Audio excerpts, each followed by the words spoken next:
Plato? Kamil. You Kamil. Kamil? Plato. That's cool.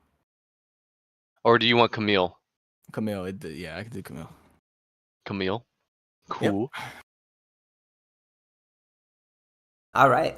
Shall we do intros? Yeah. Right. Yep. Incarnation, you there? Yeah, sure, if you want.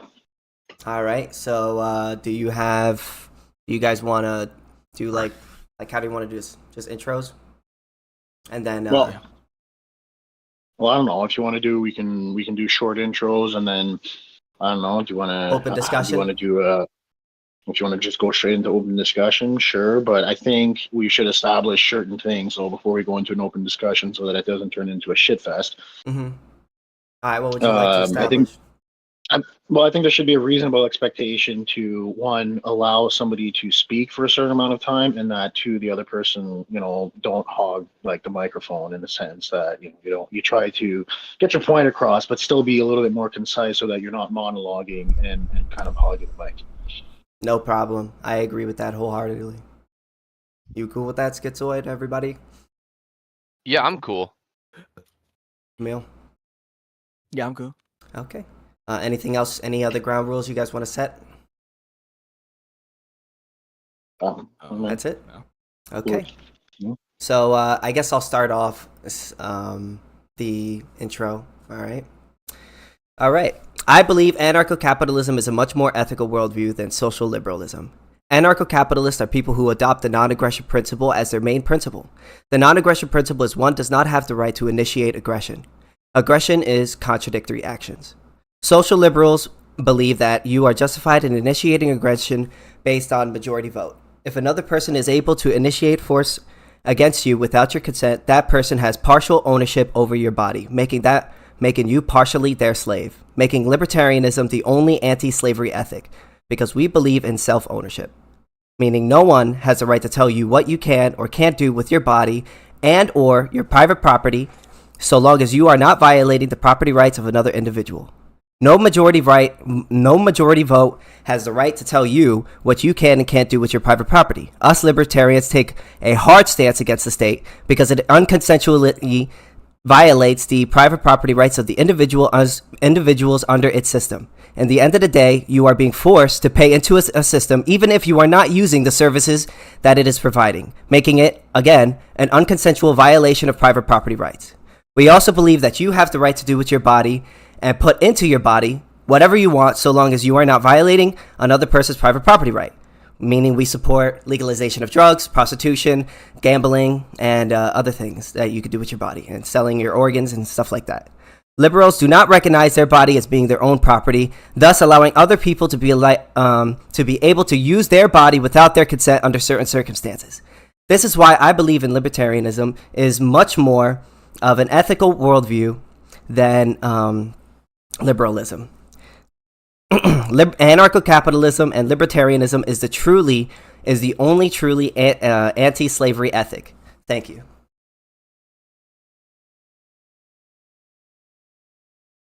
That's it for me. Based. All right. May I just do a short intro? I just want to say you can find me on YouTube, the Schizoid Man. That's it. Oh, and I'm KingSithis on YouTube.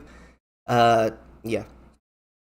We both make anarcho-capitalist content. Yep. All right. All right. Well, I'm Incarnation. I'll be taking the social liberal side of things here. I'd like also to welcome KingSithis, who's obviously a proud mod in our server here, and Schizoid here to the Nexus.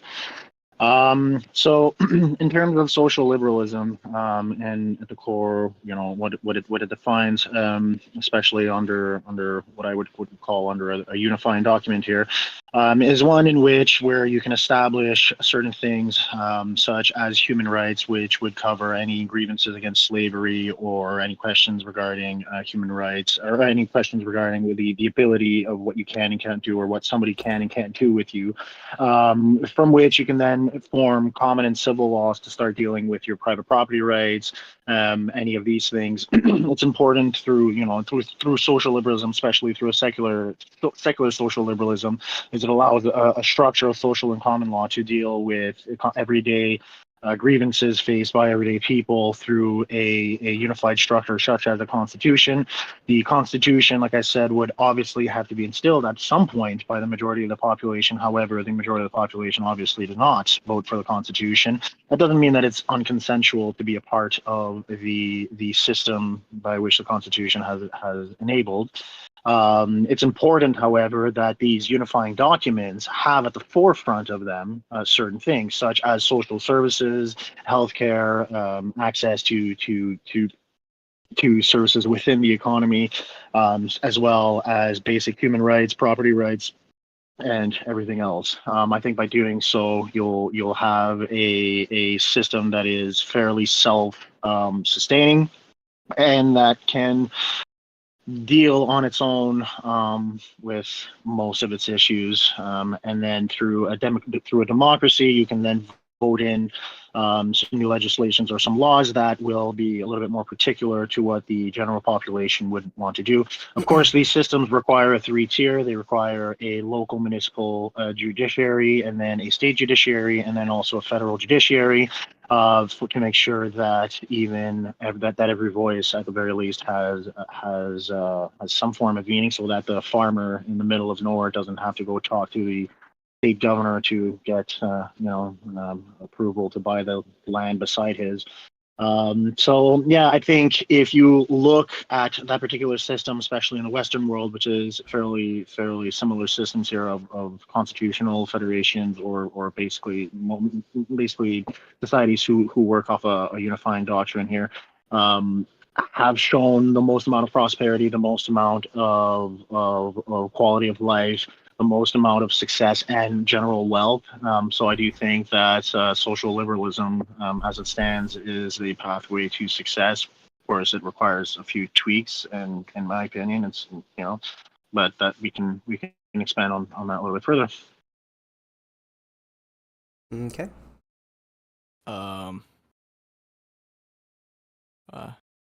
Yeah, I agree with Nick. That was a very long review. Y'all got these fucking written up shits, or I don't know if Incarnation does, but yeah, I'm just social liberalism is the best way to go, and then boom, that's it. Okay. I like how Incarnation and Sithis are like long ass speech, like hurrah, and what was your name again? Kamil. Me and Kamil are just like, hi, we exist. Thanks. All right. So like, what can we like get a first topic that we could stay on? Just like a first thing that we want to bring up. Well, grievances, or how do we reconcile certain things? I think the topic should be centered around what is the proper legal system. Yeah, and we believe like the best legal system is one that avoids conflicts over scarce resources, and which are either your body or your private property rights, or any individual item in which you own. That comes through the Lockean way of homesteading, basically, which is mixing your land with the labor. Scarce resources it's just a fact of reality. It's just about how do we divide these scarce resources and who has the right to use each individual scarce resource. And we believe that we need to create a system in which basically avoids conflicts over these scarce resources. And the best way to do that is to assign private property rights, to believe in private property rights over these scarce resources. Schizoid, you have anything to say? I think I just want to play this passively, and if you need any clarifications, Sithis, or any recommendations, or do you just want to hear my input on the particular things, I'll put my input in it, but I'll let you take the reins. I think the one thing I will say, I think it's a bit beside the point, but I like this kind of in-depth theory kind of shit. I would say the Lockean proviso, or just the general Lockean theory of mixing your labor with the land, is outdated, but it works for the discussion here. Yes, we have basically a revision we believe in basically a revision to the Lockean perspective, which is Locke, he believed that resources, like if you have enough resources in abundance, then you have the right to take that thing. But we don't really believe that. Us, like Rothbardian natural law theorists, basically believe that it doesn't matter if there's enough to go around afterwards. It's yours if you mix your land with the labor. And one more thing, there may be a bit of confusion with mixing your labor with the land. For example, for the hypothetical scenario of an employee using capital that the employer owns to convert producer goods into other goods, that the Lockean proviso or the Lockean theory may think that, oh, the employee owns it because he mixed his labor with the resources. But no, the original owner was the capitalist. So it's just a slight bit of a misnomer to say mixing your labor. Also, further, you don't necessarily own your labor. Your labor is an attribute of your actions as you are a rational being. We as men are the rational being, the being's capacity with reason. And it's simply just an attribute. You don't necessarily own your labor. This kind of fallacious thinking that was vague in the original theory that Locke provided led to unfortunate consequences like the labor theory of value. But anyways, it has to be an unowned resource that you're mixing. Well, I'm just going to use the word labor and land just for, to simplify it. Sure thing. Mixing your land with the labor, it has to be an unowned resource. So if somebody, like if a capitalist owns the resource, simply because you're working with it doesn't make it yours, is I guess another way of saying it. I think what will be appropriate is if you guys cross-examine us, and then we'll cross-examine you after. Yep. Well, I mean, the question was, which was the better legal framework, and I'd like to actually answer that. Sure. Because in my opinion, right, when you work based off of a clear and concise unifying doctrine, such as a constitution that clearly lays out your human rights, your property rights, your whatever rights that you want, you can then have a properly laid out court system, right? And that court system works on the decree of that unifying doctrine, and it works to represent that unifying doctrine, and essentially is the beholder of everything that follows suit. And ultimately, even in your system, there will have to be a final arbiter on what is law and what isn't, or what is part of the NAP or what is not. And the only effective way of doing that, in my opinion, is by having a clear and concise unifying doctrine with a court system that then trickles it down through federal, state, and then municipal. I don't see any more effective way to deal with that in a manner that will properly address individual rights for a large to in the hundreds, potentially even billions of people. And I think, personally that to me is what works the best. If I may ask, you said that your ideas of what law is, or your theory of law, is clear, and that implies that opposed to our theory, it's not clear. Is there anything that you're unsure or I think that is unclear about our system? I didn't say that it was unclear. You asked which system would be best, and I am here, right, presenting a case for a system that, in my opinion, would be best. Is that the Constitution or the unifying document is in and of itself clear. That's what I'm saying. So there's no vagueness, or there's no nuances. There's little, how can I say it? The problem with a lot of these things where you're asking a lot of people to agree with a doctrine is that there's always going to be somebody who disagrees with particular details of it, right? So there has to be some flexibility within that doctrine that still covers those voices, but that is still rigid enough, right, to hold the values that are instilled within that doctrine tight. And that's always a struggle. Well, our Constitution, as you would say, is the non-aggression principle. And what could be more of a simpler ideology to follow than simply that you do not have the right to initiate aggression? I feel like that is much simpler than a full-page Constitution that, Hold on, allow me to finish.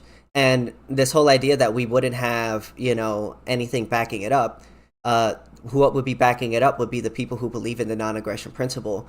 You believe that we should basically monopolize our courts, monopolize the whole system into one majority monopoly that controls everybody based on its doctrine, whereas we believe that there should be not a monopoly. We think there should be competing firms and competing courts and competing laws, people who do what you call it, lay A down justice system. a justice system. Yeah, we much rather have But a non-monopolistic justice respectfully, system. but respectfully, the justice system works just like that, right? When there is a shift in the political, when there's even in the United States, you see this happen. When there's a shift in a political wave, right, there is going to be a change in even the head justices, as you see in the United States, shift more to a Republican or a red style head of justice compared to when the wave shifts the other way. You'll see a more leftist style approach to how the law is applied. So you have this already working within the current structure in the United States. Yeah, but you would agree that our court systems, our government is a monopolistic system. You can't just, like, if you're being charged by the state, you can't go to your own private court. Like, you have to go to the courts that they choose. If they charge you, and they choose you to be guilty, you have no say over, that system. You can't bring in another court to basically to compare with. Well, respectfully, an NEP is just as monopolistic. I mean, your NEP is your unifying doctrine. That is what is holding everybody to account, and this is what is holding all the rest of your laws into account is your NEP. So, respectfully, it's the same thing. I don't see how it's really at the core any different. I'm not saying that it's much different. Well, all I'm saying is that if we have a majority or a large portion of the society that believes in the non-aggression principle, it'll work the same way as your constitution. The only reason why your constitution works is because the people within our system agree with your constitution and support it, or at least don't care enough to do anything to go against it. It would work the same way. It could work the same way with like the NAP and the non-aggression principle. If a large portion of the people agreed with the non-aggression principle, if there was any person who disagreed with the non-aggression principle and decided to go and violate people's rights, well, then their opinion wouldn't really matter. Well, and furthermore, the crux of the issue is that just because a majority of people think that something is true doesn't make it true. The non-aggression principle is true no matter what society we live in, whether it's a Nazi dictatorship or a minarchist night watchman state or an anarchist society. The non-aggression principle stays true no matter what. It does not change with flux in time. But they're not. Yes, it would absolutely it would, because there's nothing that holds that grounds the non-aggression principle, and there's nothing that puts authority to the non-aggression principle. It's if there's not the authority of the court and the justice system, the consequences that follows not abiding by the non-aggression principle, then it means really ultimately nothing. So but that's the same thing with the. Sorry, I was just going to say the same thing with your constitution. The only reason why your constitution is recognized is because people recognize it. What we're trying to do is we're trying to change the ideology. We're trying to convince people of non-aggression. And once we get enough people that are convinced of a non-aggression, your state will basically dissolve. Well, it won't, because it won't deal with the defactors, and it won't deal with the people who act outside of the non-aggression principle, who don't necessarily agree with little details of the non-aggression principle. And you're still going to have conflicts, even small, that are going to deal with somebody who hasn't misinterpreted the non-aggression principle. And you're still going to have a court system that clearly says, no, this is what the non-aggression principle is, and make sure that people are following that non-aggression principle. So there's still going to have to be a level of authority to the non-aggression principle for it to work. I have a question. If someone disagrees with the non-aggression principle, does that simple disagreement make the non-aggression principle invalid? Yep. Okay, so if that makes it invalid, if I disagree with your legal system, does that make your legal system invalid? Well, you would have to prove why it isn't, right? But the legal system that's bound. Wait, stop. The legal system that you're saying here is currently bound by the Constitution. So if you're saying that there's a problem with the Constitution, or you disagree with the law of the Constitution, which many people, I'm sure, within the NAP would say, "Hey, I disagree with this part," you would have to have a court system, right, that hears this person, that then that whether agrees or disagrees with that person. So let me get this straight. Mhm. So let me get this straight. If someone disagrees with the non-aggression principle, that makes it invalid, as you just said. But if someone disagrees with your legal system, that means that we actually have to back it up with truth and proving and evidence. Right. But if someone just simply disagrees with our legal system, that makes it invalid, according to you. Well, as you just said. Because what authority does your legal system have? Authority? We don't believe in authority. We're anarchists. Yeah. Right, Sithis? So, Yes, we're anarchists. And so how would you bring consequence to not abiding by the non-aggression principle? Let me bring this back down to the ground here. An authority figure cannot decree truth and morality into reality, because no one can simply decree what is true into reality. A consciousness cannot impose itself upon reality. This is why the non-aggression principle is true, because every single other legal system either falls into hear thee, I decree, or the majority decrees, society or God decrees this is true and this is law. Or in the other part of other legal systems is that if you're part of the preferred class, such as the proletariat or the Aryan race, you therefore win the conflict and you have the right to aggress. All of these are either to particularize certain groups of men, where gingers can kill brunettes, but brunettes cannot kill gingers, which is a contradiction, implies a contradiction, or that simple decrees determines truth. All of these legal systems are false. Therefore, the negation, the non-aggression principle, is true. So this is a lot of hand waving to the fact that if I do something that is against your non-aggression principle, there is no authority behind it, and there's nothing you can do about it. And your act of retaliation will be nothing more than an aggression on my NAP, right? And it'll return into this circle, which is why you have to establish a common ground, right? To establish your other civil and common. We don't disagree with that. Behind it. Yeah, we don't listen. We don't. But the problem is, hold on. Allow me to say something. We don't disagree with what you're saying. We don't disagree that, like, if people don't agree with the non-aggression principle, they could just do what they want with us without feeling a certain way. Obviously, we agree that in the real world, people could just take advantage of us at any point. What we're saying is what is ethical and what is not ethical. And if we have what would basically back up our ideology is the fact that people agree with our ideology. And people are not going to simply stand back and allow other people to violate the non-aggression principle of others if they believe very strongly in the non-aggression principle. Same way that in your system, people don't sit back and allow other people to murder other people because they all agree that murder is wrong. If somebody saw if 1% of your or a small percentage of your population thought it was okay to murder another person, their opinion, their opinion wouldn't matter anymore because the majority of people disagree with their opinion, making their opinion pretty much irrelevant.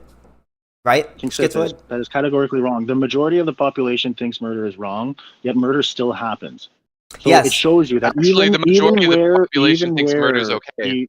Even where the majority of the population thinks that murder is wrong, murder still happens. So you have to deal with that consequence. I understand that, but because with that consequence in the NAP, so it doesn't matter that the majority of the population matter that the NAP is correct. Murder will happen. I'm not saying murder is not going to happen.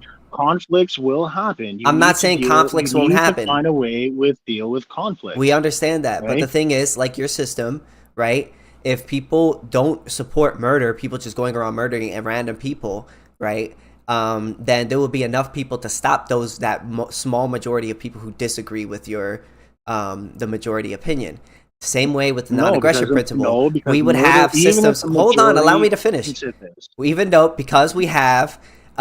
We believe in the non-aggression principle. We would put things there to protect those people. We would have rights enforcement agencies, private courts, private security firms.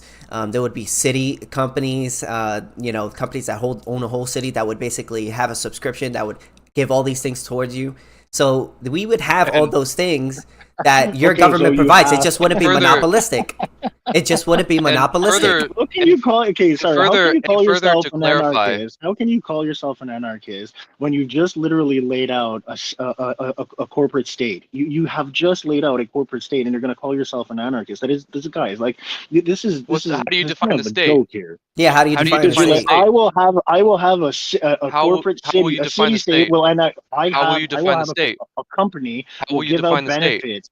You will define the state by the virtue of the company. The company will tell you what you can and can't How do you do. define the state? So long as I just defined you the state. The company in and of itself is going to be the state. So a state is a company. What is a company? Excuse me? Hello? The company is What's a company. A company is a company. Okay, so what Yeah. is a company? I mean, it could be many things. It's a company. Could It's be a many. it's a it's it's Okay. it's a A business. company is It's a a company business. is a It's a business company. with a So what is a It's a company? business. It's a business with a purpose of gaining revenue. A business with the purpose of gaining revenue. Therefore, the local McDonald's down the street where I live is a state, apparently, because that is a firm that Well- is making profit. Well, you could define McDonald's as sort of a state, yeah, within Really? No, how it it's structures its not. employees. That's Yeah, nonsense. Do you think this is Absolutely, a full absolutely, definition?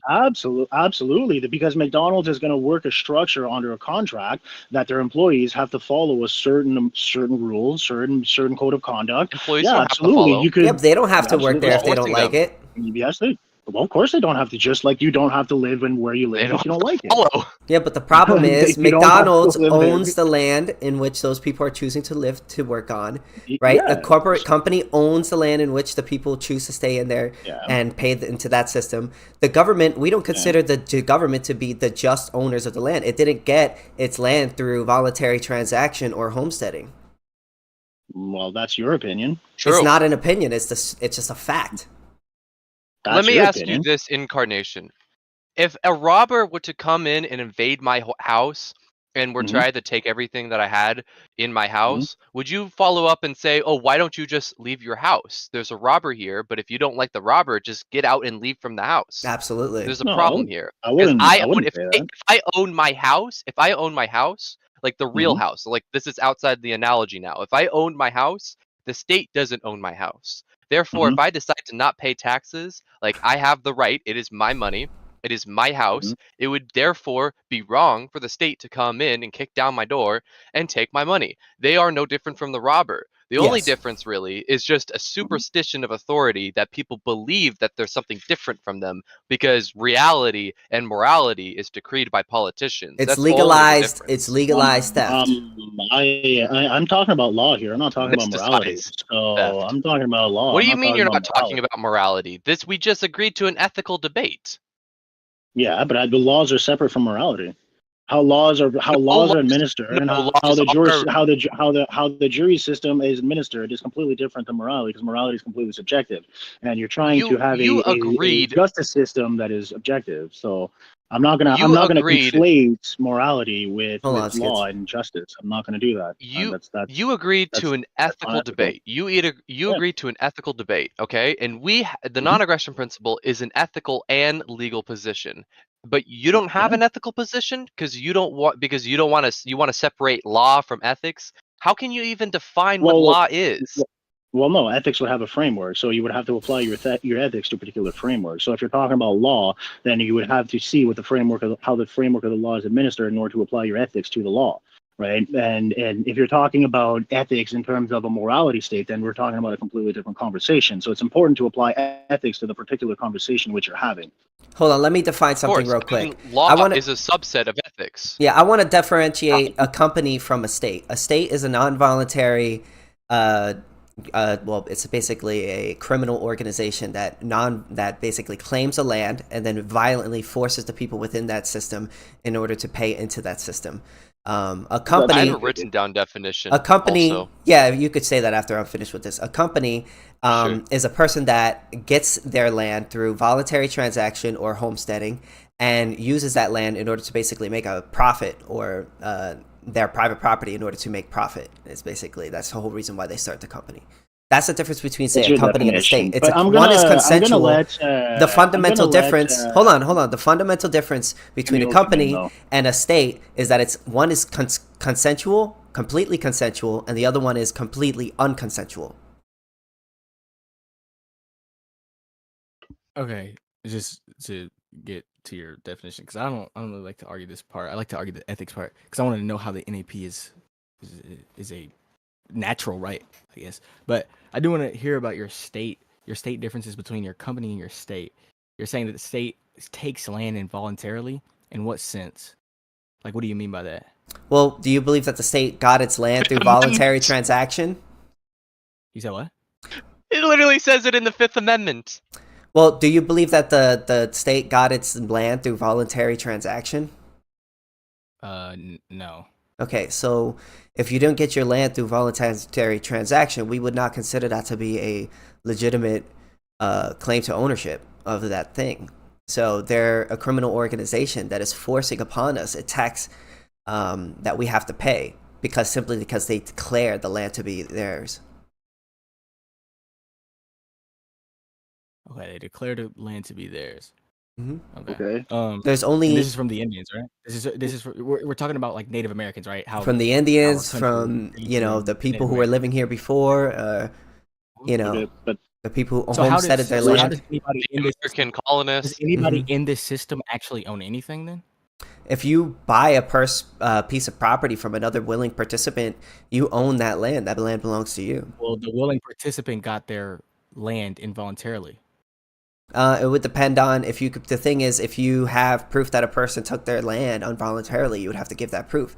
The person who owns the land and possesses the land right now is going to be assumed to be the owner unless you have evidence that they stole it. Well, technically, every piece of land that you're talking about right now that exists in the United States would be involuntary. They got this land through every piece of involuntary land would be transactions. involuntary. I have a question. Every piece of I land have would a have been question. taken from somebody who So didn't own it. all right, Everybody, so every here's my piece of question. land, So, everything, even in your system, everything would have been taken from something you didn't own. So all right, so even here's my question. no matter what, you would have taken something that you didn't own. All right, so here's my question. So apparently the land that this house is on in this right here is stolen. Who is the owner? Who should I give it back to? No one. No one. So it should just no one should own it. Is that your Yeah. solution? I should get out of Yeah. this house and no one should live in this house? No one should Not live in the even house. the original owner? Yeah. Everybody should be nomadic. Everyone should be Everyone nomadic. should be That's your nomadic. solution? What do you mean by I think that? How do you under- justify I this? think under- How I do think you under your justify system, this would be- that? That's nonsense. Why not? How do you Well, justify that? why? Well, because I would just justify just- property right. Well, because I would start defining property rights through common law and through statehood, right? And then the state would establish borders, and then through those borders, I would establish property rights, and then people can purchase properties through those borders, through the rights. And if How is people agree common law with correct? because common law, how is common law correct? I mean, it's not Yeah. certainly the most correct, but it seems to be the most efficient in dealing with particular conflicts as seen in the Western world currently. Okay, so how is it correct? How is it correct? I've just established it. Yeah. It's the most efficient to deal with basically common conflicts between people. How do you know that? It's the Western countries are the most successful countries who seemingly have the best quality of life and the highest rates of quality of life. Yeah, all of this is done through common and civil law, pretty much established through the British. The problem with Does correlation equal causation? Oh, this is irrelevant.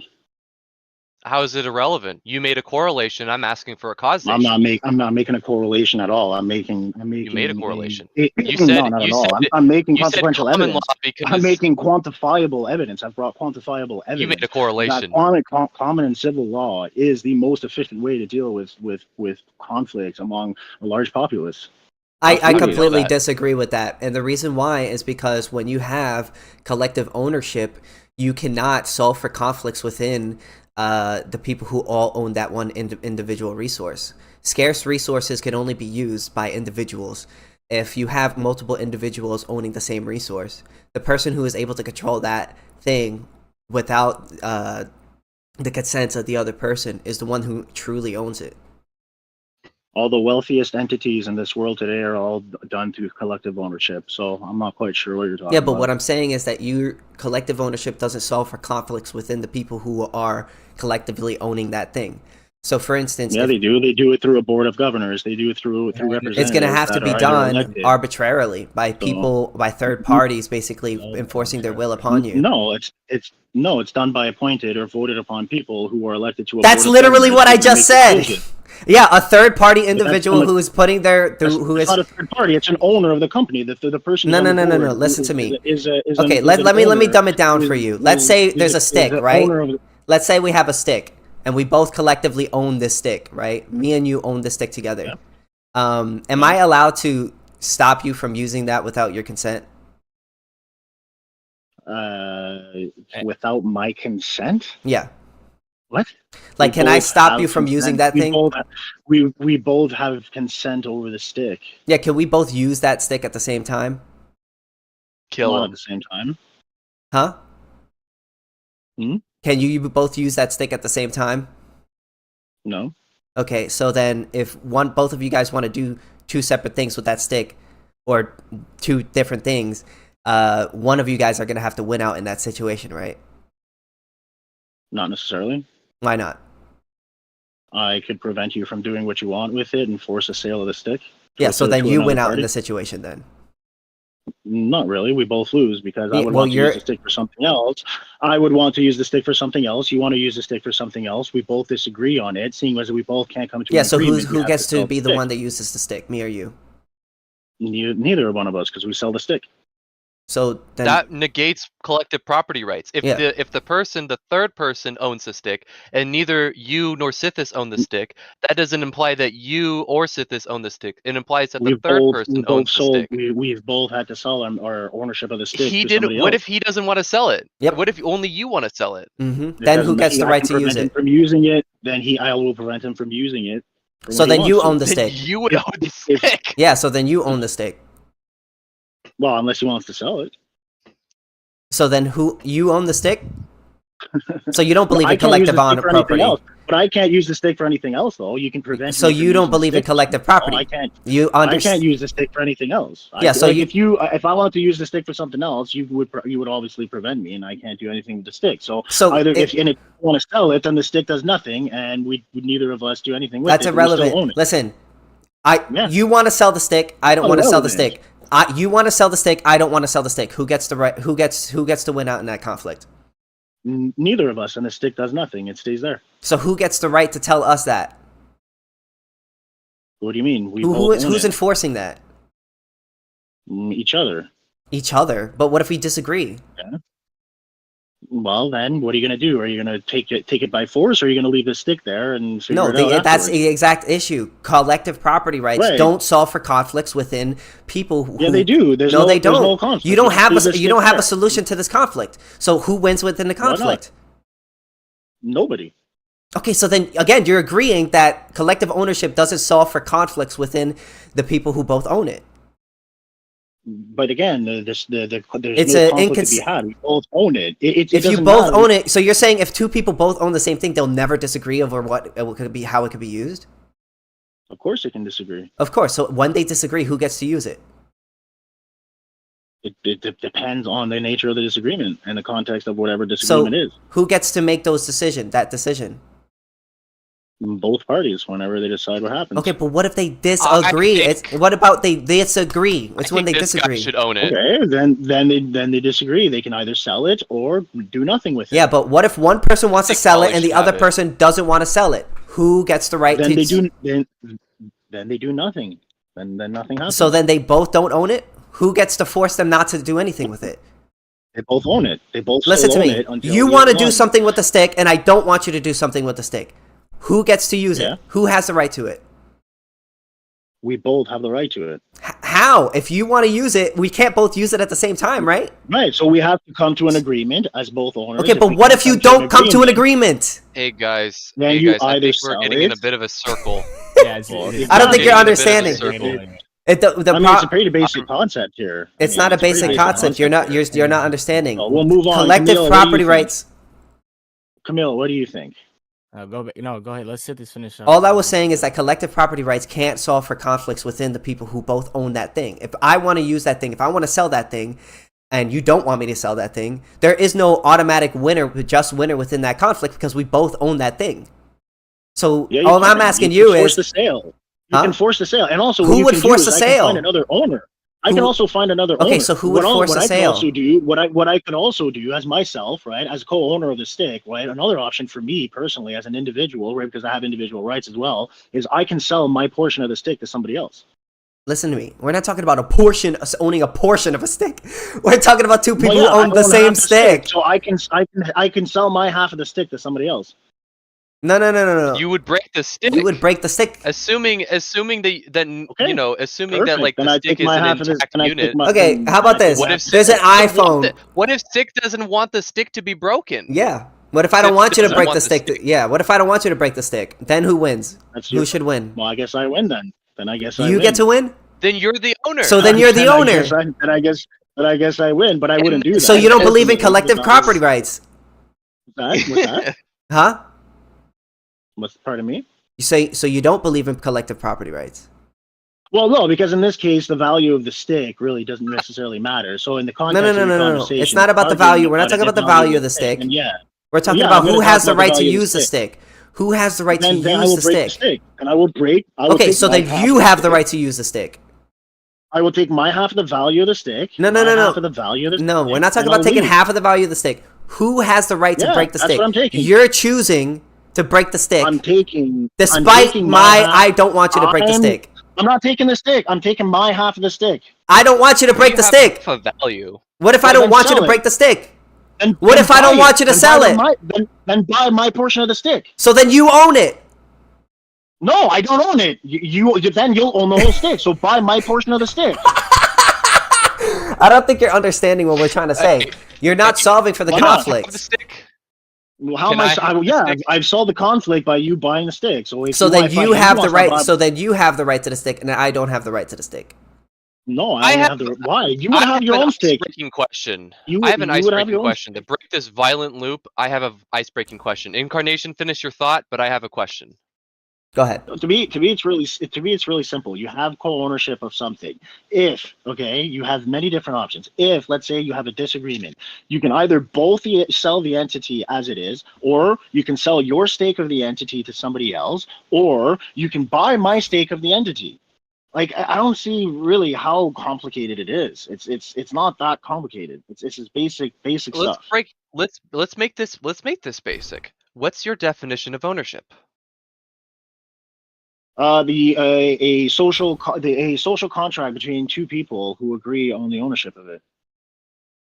So you use the word ownership in your definition of ownership? Well, you can. I mean, no, you can't agree on the ownership of it. Yeah, who agree on the details or the defining details of the ownership of it. I can use it in this context because I'm closing out my sentence with it. Well, we define the ownership as the right to control. Okay, so your definition of ownership is the details of the ownership.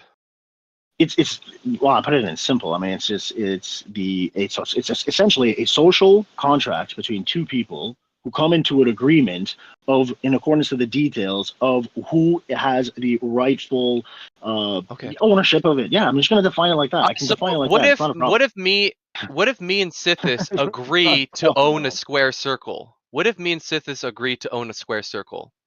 Is that a valid contract? Pardon me?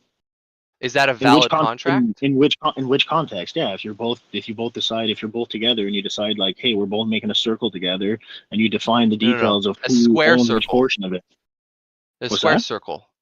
Yeah, what about it? It doesn't exist. Is it a valid contract? Can we own a square circle? Sure, if you want to define the details of square circles, go for it. Square circles don't exist. What is Well, technically, it depends on what they don't exist. That's a lot different. It depends on what you're saying is a square. Well, of course, we're saying this, but in the hypothetical that you're using, it would be the case that if they both agreed on this thing being a square circle, then they both agree on this thing being a square circle. That's how language works. It's simply just how it goes. I mean, so what is a square circle? We both define a thing. I don't agree. Okay, I don't think a square circle exists. I'm I don't think a square defining circle I'm exists. defining the square circle as a circle that is also a square. Okay, so is this a valid contract? Yeah. Yeah, Okay, I I agree mean, to it. if you How don't is it own a anything, valid contract? How is it a valid contract if a square circle doesn't exist in reality? It doesn't matter whether or not it exists or not. It matters how you define it together in your contract. That's what matters. Okay, so ownership doesn't actually pertain to reality because it doesn't matter. Ownership would be defined, and whether ownership would be defined by what or how you define it within the structure of your contract, Great. or how you So define ownership possession of. doesn't So ownership would be how you define possession of an object or something. Okay. But you basically implied, you presuppose that ownership, the concept of ownership does not pertain to reality. As you said that it's a valid contract to have an ownership or a co-ownership over a square circle, something that Well, doesn't exist in reality. Well, I mean, if you really want to get metaphysical about it, right? All contracts are metaphysical because they are human constructs that were developed by humans in order to make communication of such things a little bit easier. So if you really want to get metaphysical about it, we can go about it that way. Let's go to metaphysics. So you believe that what is metaphysically true is determined by what is social or what is decreed by society, perhaps? Metaphysics is defined by what you can essentially conceptualize in your head. So metaphysics, the truth about reality is about what you can make up in your head. Metaphysics isn't the truth about reality. Metaphysics isn't about the fundamental facts of reality? Metaphysics is an interpretation of the fundamental facts of reality, but the fundamental facts of reality would be defined in physics, which pertain to the material reality of our world. Okay. But how I define metaphysics, so that we're on the same page, metaphysics is the study about the fundamentals of the universe, of reality. Yeah, so you take physics and then you apply metaphysics on top of it. So you take physics, which are real tangible things, which you can calculate, manipulate, see, and then you apply metaphysics to it, and you conceptualize theories, and you create these wild and different frameworks to explain the different constructs of our reality. No. I mean, Kamil, is this any different to you? You're into it. Kamil, what's your stance on this? Hold up, stop. The problem of concepts is pertain to epistemology. Concepts is a faculty of knowledge, and epistemology is the study of knowledge. So this concepts pertain to epistemology. Let's get things straight here. Kamil. Okay, all right. This is just we can jump all the way back. So let's just jump all the way back to this. I don't think I agree with collective ownership. I don't know in terms of if it is the case that you're saying that it can't avoid conflicts. I would agree with that. There's no way to like really solve conflicts for those things. You're switching sides. No. Hey, you're with us, man. 3v1. And in my system, you don't necessarily own anything in a sense of like if the state has a property and you get the property from the state, I don't think you necessarily own it because you can't do whatever you want to with it. The state is the owner, but you have a certain amount of things that you've signed in a contract with them that you essentially. Let me ask you this: what gives you the right to a scarce resource? What other people? Other people. So let's say you're on an island and you're by yourself and you cut down a stick and you turn it into a spear. Who owns that spear? Oh, wait, hold up. Wait, Sithis, let's not get confused here. If you're alone on an island, if there's no one else, the issue of rights won't arise. The issue of rights only rise interpersonally. Okay, so let's say you and a friend has gone into an island and you cut down a stick. Do you have the right to that stick? If you cut down a stick, do you have the right to that stick? Mm-hmm. It depends on the way you look at it. I mean, if it is the case that your friend disagrees with it, then you guys have a disagreement and you can kill each other over it. Yeah. So would he be right in taking your stick? Would he be right in taking your stick? Mm-hmm.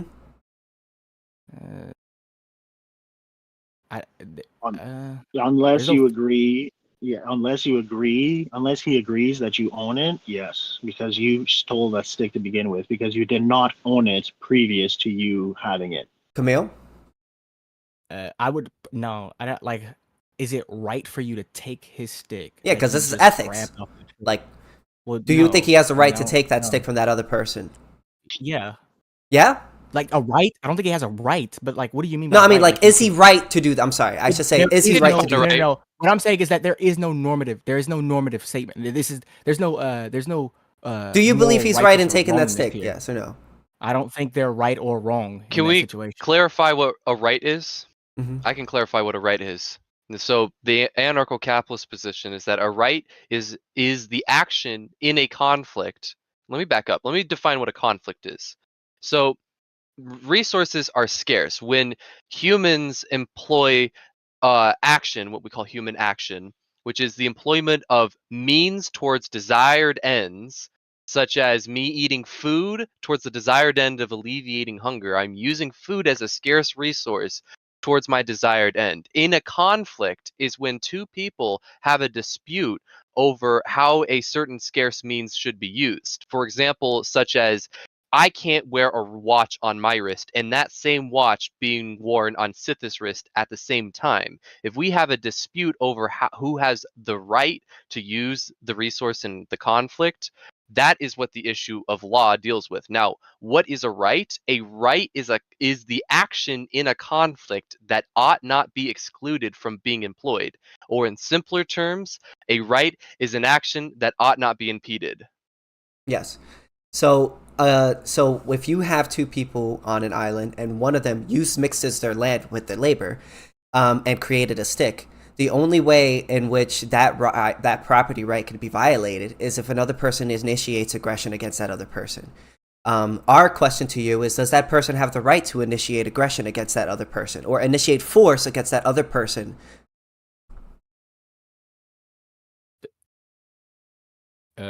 Yeah, I would argue, yeah. Like you can do whatever you want there. I wouldn't have like a moral statement to this. If it's So, two people on an island disagreeing, then like you can't. What can you even? How do you even? There's yeah, it's no. about what you believe. Can you think for yourself? Yeah, I know. Yeah. Wait, hold on. I am thinking for myself, and Okay, I'm so explaining to you how this doesn't make any sense to me, because it's two people on an island. Who's to say anything here? Like, what do you mean? Like, I think you this way, can't you say think you this way. can't have an What is opinion. the difference? Yeah, but what is it? I do have an opinion that it's a morally neutral thing. If So he does it, there he was does no it. okay. So It's not that's the morally wrong, only. nor is it morally righteous. Okay, Like, so I don't it know. isn't wrong for that person to violate that other to initiate force against that other person.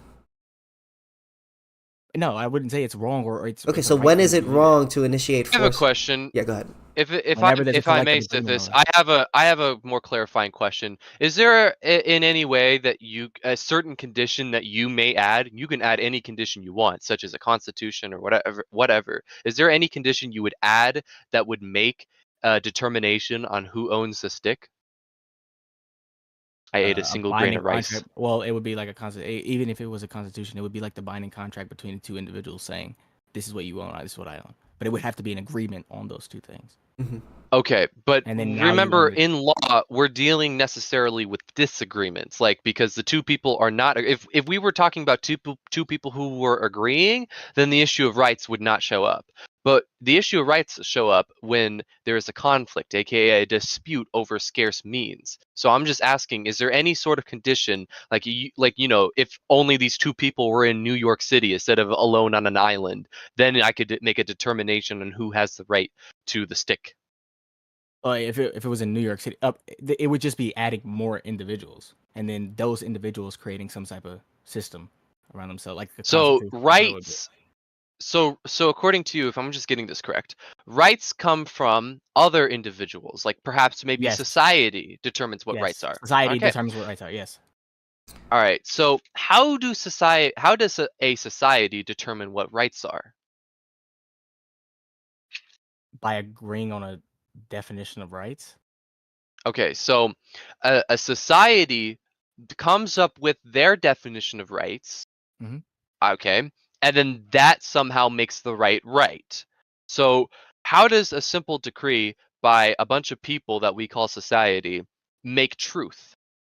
I don't hold on. Wait, right is different here than you're using it. I'm saying when I say right, good.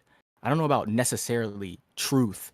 I don't think that's a true statement. Well, I don't think you can Do make you true hold statements any? based on morality. So Do no. you hold any position on what is truly a right? Do you hold any position on that? No, because I'm a moral anti-realist. No. You're So asking me you're to an argue what is anti-real. good. well, Oh, hold on. you're an Yeah, yeah. Yeah, like anti-realist. you're asking Can me I? Wait, what wait, is wait, Yeah. good whenever I wait. think that I there just is want to no say, inherent. there's no point in having an argument with you if you refuse to have a position. How can I argue against you if you don't even have a position to argue against? Okay, explain to me how this follows. How does this follow that I have no position here? The only position that you could say is that rights do not exist, and you would have to justify that. But if you're that's simply like moral nihilist. There's a difference between a moral nihilist and a moral skeptic. A moral skeptic refuses to have a position on morality, or That's specifically not law, a true. legal That's skeptic. not. But That's not true. That's not okay, true. go in, elaborate. That's not true. That's not true. What it does is it Elaborate. forces you. It forces you to define your morality based off of the structures of your society. So morality being morality being subjective as it is, right? It is better to align your moral structure with people who are like-minded, and typically that's what you'll see in most societies. But we're not talking about subjectivism. We're talking about skepticism. Subjectivism is basically that truth is determined by some sort of consciousness, some sort of mind, whether it's God's mind or society's mind or the state's mind, etc. But skepticism is the position that we can't know, that you can't know and I can't know and no one can know. That is the position of skepticism. And nihilism is simply just the rejection of truth altogether, that there is no truth of the matter to be had here. And those are three fundamentally, although closely related, but they are distinct positions that have to be treated separately. Like I am affirming, I am either, I think that, oh, I can't remember your username because your username is not displayed. What was Yeah, it go again? Camille. ahead. Yeah. Go ahead. No, it's Camille. Camille, Go ahead. right, like a chameleon. Okay, I can remember chameleon. Camille, I suspect that you are a moral nihilist, if correct me if I'm wrong, that you basically say that there is no truth to the matter of who has the right here. And Because I don't Incarnation think is it a can be established subjectivist. by any. I don't think this can be established by anybody in a sense of like It can you're. a Yeah, I don't think nihilist. there's an establish. Yeah, I don't think there's an establishment between these morality. I mean, you can prove me wrong if you want to. You can show me how morality is an objective property, but I don't know how you can You do want to that. spin it around? KingSithis, you want to spin it around? Just Wait, We let can me go into just a morality lay out my argument, but case. Yeah, that's you're my more than biggest welcome. You're disagreement more with. than welcome to answer By the his way, question. Yeah, by the but I way, have a this is question like after this this. is like the Play it. fundamental. This is I like the tried to play fundamental it disagreement passive, that I but I have keep with getting this. involved. Right? No, It's like listen, the you're Say the again. good, most. Schizoid. I love that Um, you're coming in. Yeah, you're adding a lot of good. What were you Um, saying, Camille? that's the fundamental disagreement I have with this. With this because you guys believe in natural rights. I don't believe natural rights necessarily exist. I don't know what they would be. Like what? Want to hear my Uh, case? go ahead. Yeah. About All right. objective morality. Yes, about natural rights in specific. So Mm-hmm. I don't need to rehash what a conflict is and what a right is. Okay, so there's three different positions basically, besides like nihilism, but basically there's three different positions on who gets the right in a conflict. Basically, there's the first position, and I call this the law of the jungle. Basically, it's the philosophy that might makes right, that the possessor of a resource is the owner of a resource. So I got to first tackle the law of the jungle and debunk it. The problem with the law of the jungle that might makes right is that it does not distinguish between possessor and owner. In a conflict, if me and Sithis were in a conflict over a stick, I am presupposing that even though Sithis may be able to possess the resource that is in conflict, I have the right to possess the resource. And Sithis is saying that even though Schizoid may have the right, may have the ability to possess the resource, the power, I have the right to possess the resource. Necessarily in a conflict, both people in a conflict are presupposing that there is a distinction between possession and ownership. And the law of the jungle says that possession makes ownership, and that is invalidating the whole position on the whole prerequisite of a conflict to make the distinction at hand. It implies a contradiction. It contradicts the nature of a conflict at hand. And furthermore, that might makes right can be reduced down to that my simple action, my act of possessing makes this right. That I get to decide what reality is by mere possession of things. But we know that just because you can do something like make an action, it does not necessarily that makes it right. Just because someone says that I wish for something to be that way, I wish for Sithis to be a black man, does not make it true. And Yeah, but that's hold the on, hold on. I think yes. okay, that was a different statement. Now you're talking about objective properties. We're talking about rights, like in a sense Yeah. of like the concept. Like the concept, Yeah. I'm trying to figure out where's the truth statement, where's the truth value in this concept. To say like Sithis is black, well, Sithis isn't black, of course, right? Because Sithis doesn't have these properties, right? He doesn't have these objective properties to his person, right? But So what is the let me right? let me That's what I'm trying explain to figure my out. What is game that? plan when let me explain my game plan in my rant, okay? I'm Uh-huh. just hopefully I, Yeah, I go on. hopefully I Sorry. made it clear Mhm. why the law of the jungle is correct or false. It's a Yeah, Freudian slip. just And I'm going to go over basically mixed law, and then I'm going to go over the non-aggression principle. Basically, what I'm trying to do is that if the law of the jungle is false, and if mixed law is false, therefore the negation of it, the non-aggression principle, is true. As if something like, for example, um something is not alpha. Let's just like put a placeholder. Something is not alpha. If that statement was false, the negation would have to be that this thing is alpha, or vice versa. If something this is alpha was a false statement, the negation would have to be true. This is not alpha. Mhm. Anyways, so that's to clarify that if the law of the jungle is false and mixed law is false, which I'll define mixed law in a second, the negation has to be true, the non-aggression principle. And I can further go like try to justify the non-aggression principle with egoism, but that'll be like a longer rant. But you want me to go into mixed law now? Oh yeah, sure. I'm yeah. Go Mixed ahead. law is the position that sometimes the aggressor, I should define the aggressor here. The aggressor is the initiator of a conflict, by the way. The non aggressor is the person in the other part of the conflict that did not initiate it. The initiator of the conflict, the aggressor, sometimes has the right and sometimes doesn't have the right. And I can list off a bunch of like the major positions on mixed law if you want me to, but basically mixed law boils down into two positions. Either that if you're part of the preferred class of, for example, the Aryan race or the proletariat class, that you get to win the conflict at hand. You get to be the aggressor, then in that case, gets to have the right. Or it's a part of whoever gets to decree X person or X group of people, whatever they decree, gets to determine if the aggressor has the right or not. And if they do decree that, then the aggressor has the right. Now, the decree would go back to the primacy of consciousness, which consciousness cannot impose itself upon reality. And hopefully I've showed that would be false. And so I'd have to go to the next case, which is the class-based mixed law system, such as if you're part of the preferred race or the preferred proletariat class. And basically, that an ethic, because ethics are for man, man is the being with the capacity of reason, which because he has the capacity of reason, he has to deal with ethics, how he ought to act.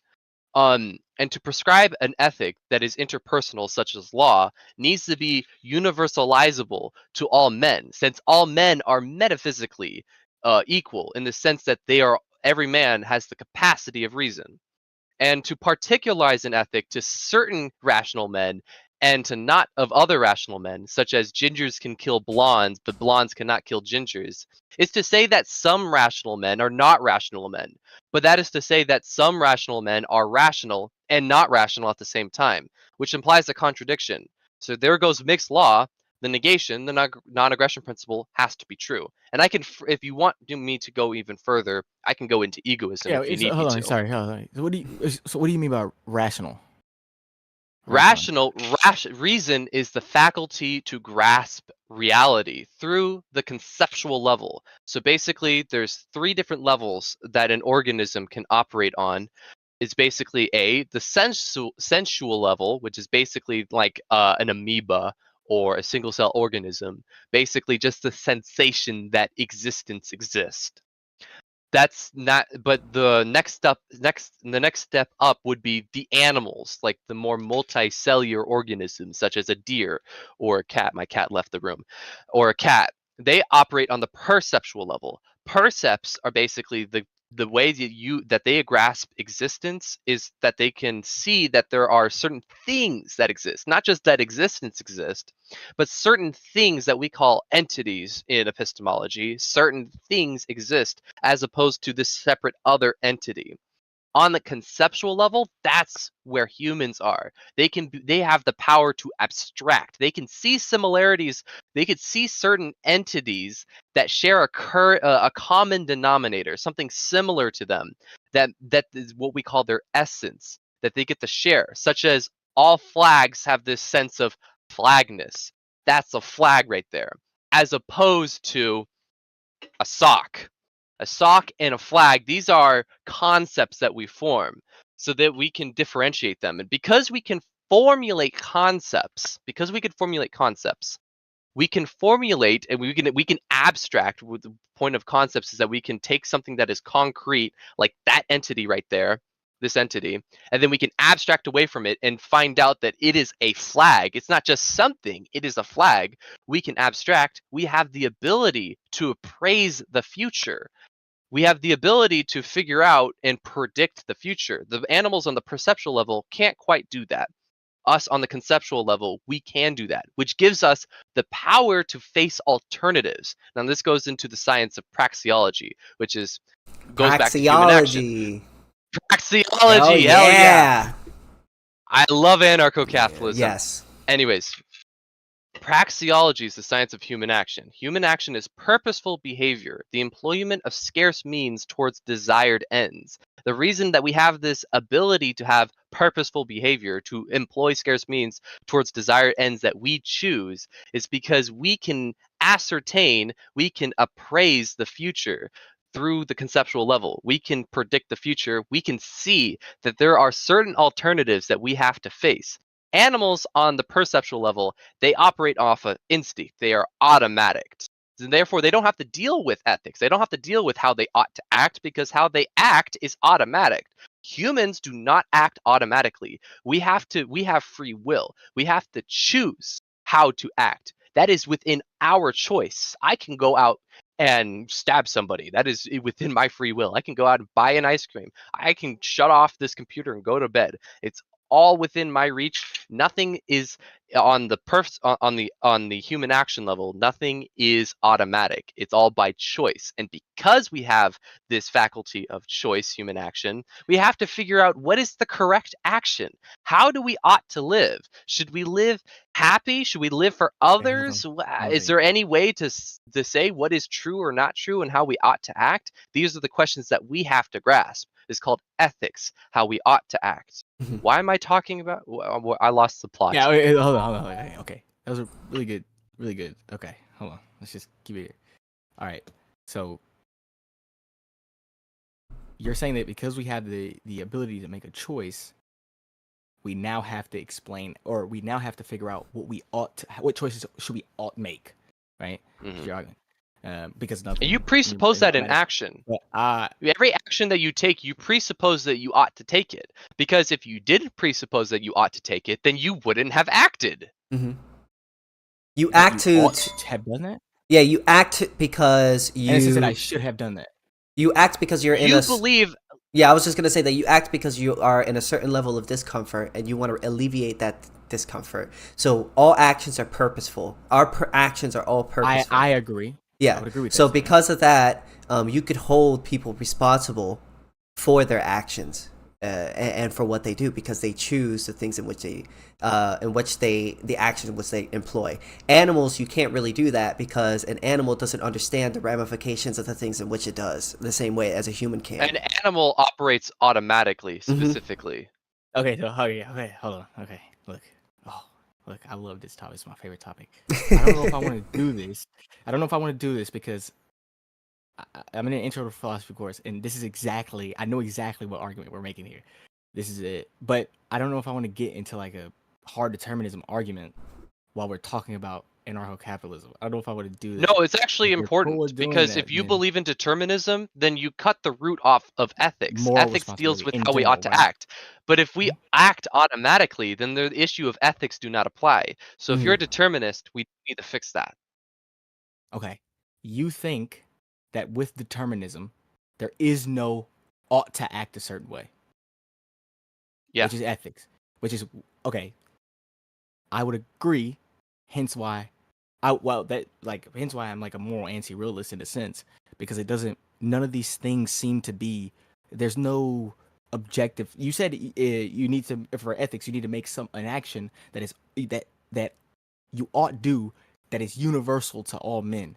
But you can make this claim and you can say what you want to say, but I'm wondering, how do you reconcile this with another individual who disagrees with you about an ought that is universal to all men? Where is the truth here? Where's the true statement there? Which one of you guys are true when you make an ought claim? So before we tackle that, we have to actually. I do believe we need to go over determinism, because if you hold determinism, then either in a contradictory way that you still hold ethics, or you don't hold ethics. And I think you I don't. don't necessarily hold ethics. It's more of a case I of think like, you don't. you react. I think you Yeah, reject ethics. Is that true? You reject that there's a correct way to act, correct? yeah. Well, yeah. There would be no like correct way. Yeah, that's what I'm saying. Yeah, I'm a And moral anti-realist. and Right? I don't think there's a I right or think the wrong reason way that to you make an reach action. that position is because you hold determinism, correct? I feel like For if I example, believed in like free will, if even you if I believed in believe free that. will, I wouldn't believe in objective morality. I just wouldn't. I But wouldn't. but at least that what's the word? The chance for you to believe in objective morality can be open once you believe in free will. There's no way to really establish objective morality without first establishing free will. And if you reject free will, that is a more fundamental issue that we need to fix first before we go forward. Okay, Mm-hmm. we can do that. But I All would right. agree with that statement too. Yeah, What's because your contentions with free will? It seems like all of any action that we do is based off of desires that we have no control over. They're all determined by everything that is around us. Same with nature. I can give you an if then deductive argument if you want me to, and then we can go through the premises and see How did you come to found the it. conclusion that we're controlled by our desires instead of us controlling our own desires? Because I've never encountered anything I've never heard of being able to control your desires. I used to be a determinist, so I highly relate to you, okay? And I believe that, like, how I came to determinism at first was basically because I saw the world, and like if you hit a billiard ball on a pool table, if you hit it in the exact way, in the exact same condition at exactly the same time, the first ball hitting the second ball, everything will be the exact same mechanistically. This just seems like this is how reality works. Like, if like just the laws of physics, if everything is put into place in the exact same way, it'll be the exact same outcome every time. And since humans are a part of reality, how do There we you go. also not operate That's the if then. mechanistically? Yeah, I was gonna Is give you those premises. this where your position for determinism comes to? Yeah, Correct? it seems like we're just simply a part of nature, and nature has. Right. And so here's how I can fix this, okay? A billiard ball is when the first ball hits the second ball in a pool table, and the second ball then goes into motion. The second ball didn't go into motion by the cause of the first motion. It was caused by actually the nature of the ball itself. So in simpler terms, actions do not cause other actions. And I'm using the term action here metaphysically, not human action. Actions such as me punching someone else's face, actions do not cause other actions, such as, like, let's say I knock someone out with me punching them, okay? But if I were to punch a different person who's like a lot bigger, the same action does not cause the other action, and that other person doesn't get knocked out, because actions do not cause actions. It's actually entities. Remember, we're talking about entities of self-sustaining existence, such as this body right here is an entity. as opposed to the smoothness of my skin is an attribute, or me moving my fist back and forth is an action. This is an entity. An entity causes actions, not actions causes other actions. And the action is determined by the nature of the entity itself. So the reason why the second ball went into motion in its specific way due to the first ball was because of the nature of the first ball and its motion, the nature of the velocity, the nature of the entity caused the second entity to move into a certain action. Entities causes Yeah, other when you say actions. Now, velocity, when you say velocity, when you're making these things, the reason why this entity even touched or even had an action in the first place was because another entity engaged with it, right? sure. And let me clarify something because I think I misspoke. It's not the velocity that caused the second ball to move. I'm just like, let's make this clear. Like, for example, instead of the first ball hitting the second ball, let's say it's an egg hitting the second ball. The egg, same velocity, but the egg cracks and splatters because the egg has a different nature than the first ball, the first billiard ball. An egg and a billiard ball have two separate different natures at hand. And so they cause different actions based on their nature. So I'm clarifying that it's the nature of an entity that that produces the kind of action that we see from entities. And this now, like, if you're ready, I'm going to apply this to humans. Okay. You ready? Because humans, like I just I love described, this. that like I love that you love this. Because humans, as I just described, necessarily have to have the ability of choice because we operate on the conceptual level. We're the beings with the capacity to reason. Our actions has the nature of free will because it's within our nature to have free will. We do not violate the law of cause and effect. We do not violate it. Like, my actions is a cause of me. I am the cause of my actions. The problem in a lot of like physics and philosophy classes is that they hold a mechanistic theory of causality, that actions cause other actions, that the whole universe is a chain of actions caused by other actions, chain, all the way like either eternity or to like a prime mover, and we call that God. No, this is a false theory because actions and do not cause other actions. There's no chain of actions causing other actions. Entities cause actions. Make sense? Entities cause actions. Yeah, I mean, it seems like it would be both. It would be an entity on another entity in order for that entity to act. I think an entity would just remain an entity until it's acted upon by another entity, right? But that Remember my entity is billiard getting ball reacted upon. example? We know that it cannot be actions that cause other actions because if I were to replace the first billiard ball with an egg, it's not going to make the second billiard ball move in the same way. The egg is going to crack and splatter on the second billiard ball because the egg has a different nature, which produces a different outcome, a different effect. So it's not that effects cause different effects, not actions that cause different actions, but causes are the cause of an effect. Entities Hold on. are actions comes from entities. Okay.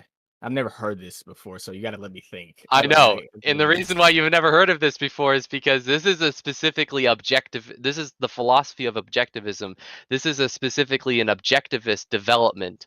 The whole discussion about free will, whether it's the indeterminist position, the compatibilist position, the determinist position, all these throughout the history of philosophy, all the way back to ancient Greeks with the atomists, have been plagued by this theory called the mechanistic theory of causality, which is false. And it was up until basically, as I discovered, objectivism is the first one to actually come up with the correct theory. And it's really not that easy to understand because I easily fell into determinism myself. It's not a really easy theory to grasp on your own. So it's actually quite a phenomenal and stellar development in philosophy. So a nature of a thing. What do you mean by a nature of a thing? Like it being within itself, like it's just being, it's just there. It's that thing. Without going into the sciences, which deals with the particular subjects of this, we're just dealing with metaphysics. Basically, The nature of the thing is basically it is what it is, as opposed to something that it isn't. So, in simple terms, A is A. A cannot be A and not A. It would violate its own nature. And therefore, because we can identify A as opposed to B, that we know that A has an identity that is separate from B. We can identify A and then we can separate that from B. And we can, if we assume that A does not equal B, like let's just assume that they do not, then we know that A has its own specific nature over here and must to, because it is limitless. It has an identity. I meant to say that it is not limitless. It has an identity. It's not limitless. It is limited and just so like because A cannot be B. Let's assume that A cannot be B. That it is limited to not reach over to being B. B's nature. Therefore, a nature in simple terms, I'm going to simplify this now. A nature in simple terms is just the defining limits of an entity. The defining limits of an entity. Okay, the defining limits of an entity. Okay. Yo, you're cooking, And Schizoid, man. What if the defining limits of an entity caused by like so for me, a fundamental nature of an entity, it seems like a makeup of other causes. A defining is makeup of other causes. Yeah, so like a human being isn't a human being where necessarily a bunch of different parts working together, right? The other person left. The other person got bored with metaphysics. He didn't like metaphysics. He's a subjectivist, so he doesn't like metaphysics. I'm sure he'll be back. Okay. What was the question? I forgot. I'm trying to figure out like if the nature of a thing, it seems to be. Let me put it this way. Let me put it this way. Or transformed into. So I forgot. I think it was it Parmenides or Heraclitus? I forgot, but some sort of ancient Greek philosopher, some sort of retard. Basically, there was a problem in ancient Greece that was proposed by some retard. I don't know. I didn't like the problem to begin with. Aristotle debunks this problem, and Aristotle's based. Anyways, so imagine a racer racing on a track from point A to point B. Well, before that the racer can reach point B, he has to travel halfway across point A. He has to travel halfway on the track. But before he can travel halfway, he has to reach a quarter of the way. Before he reaches a quarter of the way, he has to reach an eighth. Before he reaches that, he has to reach a 16th. Before that, ad infinitum, how can you say, it was Parmenides, I remember. How can you say that the racer gets anywhere if he first has to jump through these infinite hoops as a requirement to get through? Seems like a weird problem, despite racers finishing races all the time. But it just sounds like a weird problem. How do we resolve this? Want to know? How we resolve this is because, as Aristotle defined, you could divide up lines however much you want to divide up lines, but there's at a certain point where you'll have to stop. In other words, infinity is just merely a potential, but it's never an actual. You can never actualize an infinity, because what is the definition of infinity? It's not just like a large number out there, It's not like 4 billion, trillion, billion, zillion out there. No, infinity is larger than any amount, any specific quantity. Therefore, it cannot have an identity because it cannot be actualized. It cannot be there. It's larger than any amount. Therefore, it is outside anything. There's nothing outside everything. Everything is inside existence. Infinity implies something beyond that. But if something is beyond existence, that thing would have to exist. Something existing beyond existence violates the whole definition, the whole meaning of what existence is. Everything and anything that was, will be, will always be within existence. And simply, that's just like, there's no point. There's infinity is not real. It's not possible. It's just a potential. So getting to that means that we have established that nothing can be limitless. Nothing can be omniscient. Which, side tangent, that disproves God, but we won't upset the Christians here. But that because things are necessarily limited, they have to have an identity, which is their nature. As I just said, the nature of something is simply just the defining conditions of what it's limited to do. Wow. Does it make sense? Let him cook. I gotta go pee really badly. I'll be right back. All right. That's pretty interesting. Kamil, do you have anything to say about that? No, I'm thinking. You're thinking? Okay. Yeah. Well, I have a question for you, if that's okay. Uh-huh. So, do you believe in self-ownership? Self-ownership. No, I don't know. That sounds doesn't like it just sounds like it doesn't make sense. Well, You possessing yourself is your sounds ownership and owning like yourself. under the libertarian perspective is the right to control a scarce resource, right? And I'm sure me and you could both agree that our bodies are scarce resources, right? Mm-hmm. So that means that somebody has to have the right to use your body, right? And I would argue that the only person that would have the right to use your body is, well, you, because you are your body. Well, you're saying the only person that could use your body is the only thing that's possible is you. Yeah, That's what because you you argue. are your body. Yeah. The only thing that can control you is you. Another person can't control you. I mean, they could unconsensually use your body, right? But you'll always have control over your body. But the thing is, they can't control you in the sense that like they can't go in your head and use your body without your consent, basically. If you do you understand what I mean by that? Yeah, they can't do that. Yeah. Mhm. And if you have the right to your body, or if your body's a scarce resource and you're the only one that's able to control your body, then I would argue from there you can say that you are the owner of your own body. Okay. Yeah, and the reason why I believe that is because that would mean that nobody else would have the right to use your body without your consent. Things that are not owned, there would be nothing wrong with Yeah, using it's impossible to. Okay, so yeah, okay, that makes sense. But you're okay. Hold on. Mhm. Nobody has the right to use your body, but you're arguing that even if it was the case that somebody had the right to use your body, it would be impossible for them to do so. Well, control your Like you body. being, There's a different. I guess I should differentiate between control and then use. Control means that like you have full control over that thing. Like you have basically the final say, and you can use it. Using your body. I mean, like somebody touching you or grabbing you or doing something to your body that you don't want without your consent. and that would be somebody using your body. Yeah, I guess it's difference between controlling and using. Okay. Mm-hmm. And so the thing is, you have ultimate control over your body, and I don't. From that, we believe that if somebody else uses your body without your consent, it would be violating the property right within your own body. And what makes it wrong for somebody to use your body without your consent is the fact that you do own your body. If something wasn't owned, there would be nothing wrong with using that thing without another person's consent.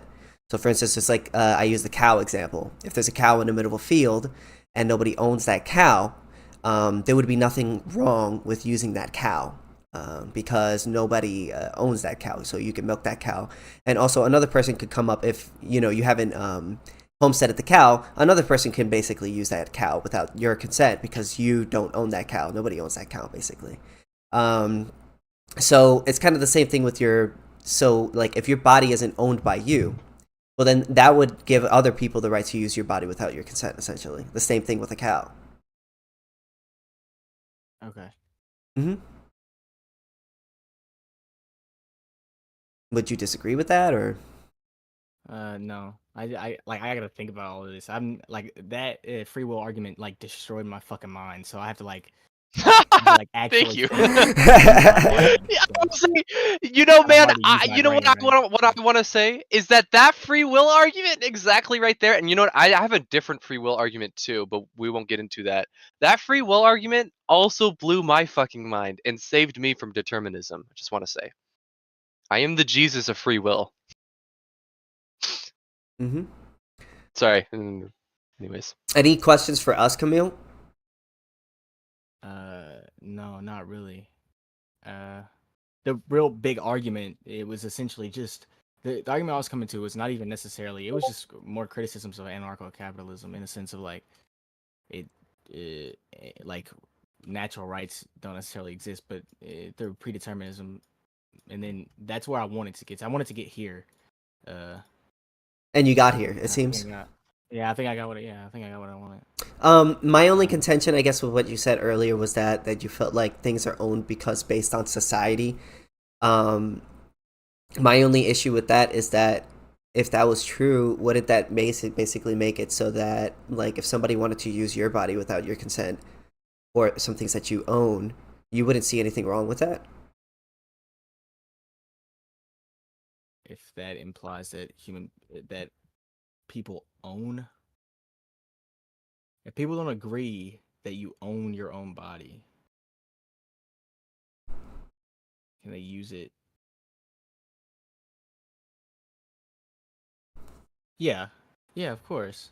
So for example, it would be for me it would be like individuals who are in comas or like children, things like people who can't like make rational decisions for themselves essentially, and other people do that for them, and essentially uses Mm-hmm. use Okay. them for.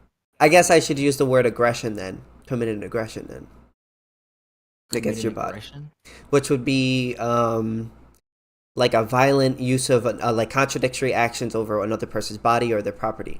Like we both want to use that same thing at the same time, and that person has forcefully basically imposed their will upon another person. And that's the case if you don't. Hold on, give me a second. Repeat the question. So You don't own yourself. yeah, so because if you don't own yourself, okay, I see. Mm-hmm. Well, if you don't own yourself, you would either be mentally deficient or like dead. Well, the thing is, we believe that fair. mentally deficient people still own themselves. The issue is that they're unable to make decisions for themselves. So a person could voluntarily take over the guardianship role over that person and basically take care of that person so long as they don't violate the NAP of that individual. I can answer a lot of questions about guardianship. Mm-hmm. And that would also apply to I was children as spacing well. out. Let me pull up my doc on guardianship just So I can, children like, own themselves. recall The parents. myself. We don't believe that parents own children. We believe that you have the guardian role over that child because you choose to have that child. So if you want to choose to take care of that child, you would be the guardian over that child. So you could take care of it and raise it and feed it and stuff like that. So long as you're not violating its NAP. It's like control, I guess. I don't know. Do we want to Control define or not. guardianship? Let's see if I can Mhm. if I can find Hold it. on. I gotta go in a second because I gotta go to sleep. Oh, okay. Okay, no Work at, like, problem. 6 o'clock in the morning. Imagine But being on the East Coast. I do want to see this. I'm not. I'm on the. Maybe we should do a round I'm two. in Central. So you guys did 9:30 Central. Yeah, we can do a round 2. I would have to like. Maybe you should allow you to get some time to think about a lot of what we just said, and then maybe we could come back and have a conversation again after you thought about everything. Yeah. Yeah, that'll be so cool. Well, it doesn't seem like there's anybody in the audience right now, so to ask any questions. So I just want to say, Is Dragonfly? Yeah, Dragonfly. But do you have a question, Dragonfly? If so, raise your hand or type in the chat. No? Okay. All right, so then I'll just say this. Thank you guys so much for coming to the debate that I set up between you two, us two, and you and Incarnation. I know that Incarnation kind of left, but I'm glad that it doesn't seem like it got too heated. It seemed like it was pretty cool. So, and thank you, Schizoid, for coming in the Nexus Discord. Yeah. Be sure to subscribe to me on YouTube. Be sure to subscribe to the Schizoid Man on YouTube as well. He's awesome. And Kamil, is there anything you would like to plug before we close this off? No, I'm good. All right. Go ahead. Schizoid, what is this doctrine called? But the nature of philosophy? something nature of something. No, not the philosophy. The doctrine, like the actual thing. The philosophy would be free will, right? but I'm talking about like Well, what the free will. well the the philosophy of free will, it's more like a broader position because it incorporates other positions that I don't agree with. That's what I'm saying. The What is the specific actual like, position specific is thing? the Yeah, objectivist position objectives. on Okay. free will, you could say, or you could say the objectivist theory of causality. The former, the objectivist position on free will, is specifically about epistemology. And before epistemology, we need to talk about metaphysics. So the objectivist theory of causality is the position on metaphysics. So So you does notice that like I objectivism went then? from like you notice like I went of like the issue of like ethics, like how we ought to act because we act with purpose. That was basically like ethics, and then I went back to epistemology, how we ought to act, we have free will, and then I rolled it back to metaphysics about causality. So just like like I know you said you were taking like a course or a class in philosophy. Pro Mhm. tip, if you have the correct metaphysics, it's going to be a lot easier to do everything else because everything is downstream from metaphysics. And the objectivist, basically the most fundamental way that you can say objectivism is the adherence to the primacy of existence. So you probably like saw like my arguments against the other systems of law is because they committed a primacy of consciousness fallacy, that simple decrees impose itself upon reality, which includes the state, because the state imposed itself upon, like it says that its decrees from the politicians makes truth, it makes laws, they legislate laws. No, it's false. That's false. They do not make laws. Laws are are not imposed by consciousness. It's a consciousness primacy of consciousness fallacy. The objectivist position, what objectivism is the strict adherence to the primacy of existence. It is the philosophy of the primacy of existence, which, very, very, very side note, Ayn Rand was wrong about statism. Objectivism implies anarchism. Based. Base. All right. Is that it, right? Yep. All right. Yo, guys. Had an awesome time. Hope you guys had a good time. Have a good night, guys. All right. Good night.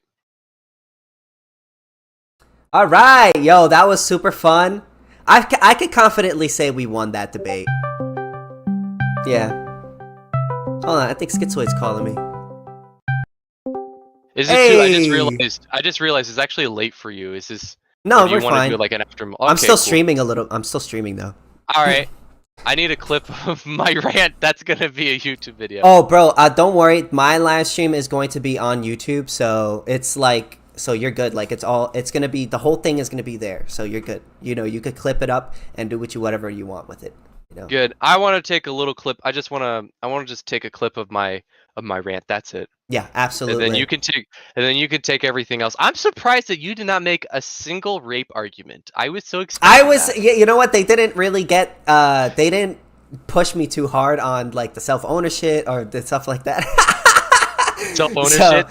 Ownership and the property rights, and I wasn't able to really get into the rape analogies, but you know. Round 2, because you can definitely do rape analogies with democracy. Yes, absolutely. But we didn't go too deep into like private property rights, and I feel like every time I asked Incarnation about or like a private property right or anything like that, he wouldn't really answer it fully. You know what I mean? Like when I would ask him like, who owns the, like, who has the right, is the right in you know to have this resource, he wouldn't really like fully answer it. You know what I mean? And that's how I feel like we didn't really get too deep into it. You know, but we have a very much stronger foundation. If like if you keep going more and more fundamental on those kind of people that did not develop their foundation properly, you can exploit those cracks in their foundation. You can be like, Kamil, what is ownership? What is rights? I did that with Lego too. Lego was like completely retarded because he had no epistemology. He was a skeptic.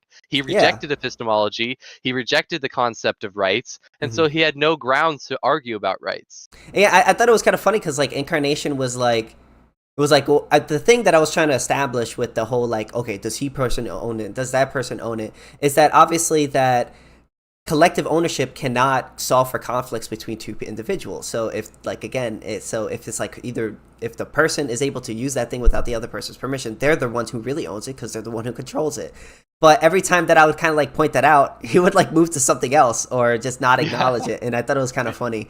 But he wanted to not acknowledge it because he didn't want to. That there's a trap. Yes, and even at the end, Kamil was like, "Yeah, you're right. Collective that was property based. doesn't actually solve for conflicts." And that's the thing about Kamil is, He's like friendly fire. yeah, that's the thing about Kamil is that Kamil, he's he's a very good faith debater. You know what I'm saying? Oh, He's yeah, a good I faith. love him. Yeah, he's a That great man guy. was awesome. Yeah. I know that he. Ow! I just clipped myself. Wait. Mhm. Ow! Okay.